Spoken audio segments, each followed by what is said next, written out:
వేదిక మీద ఉన్న పెద్దలందరికీ, ముందర మీ అందరికీ నమస్కారం. ఏడుకొండలవాడ వెంకటరమణ గోవింద గోవింద నాగేశ్వరరెడ్డి గారు పెట్టిన పేరు ఇది.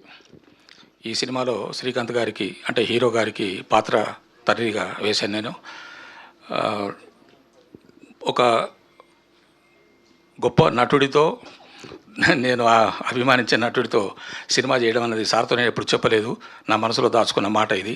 నాకు ఆ సినిమా చేస్తున్నంతసేపు చాలా సంతోషం అనిపించింది, చాలా ఆనందం కలిగించింది. లయ గారిని కూడా నేను చూడటం సినిమాలో మొదటిసారి. ఇలాంటి వారి కాంబినేషన్లో సినిమా చేయడం చాలా ఆనందంగా ఉంది. మంచి పాత్ర ఇచ్చారు. నేను కూడా నా శక్తి మేరకు చేశాను. ఇలాంటి పాత్ర ఇచ్చిన దర్శకులకి, నిర్మాతలకి, నాకు నాతోటి నటించిన నటీనటులకి, మిగతా అందరికీ ధన్యవాదాలు. థ్యాంక్ యూ అండి. Thank you so. ఎస్.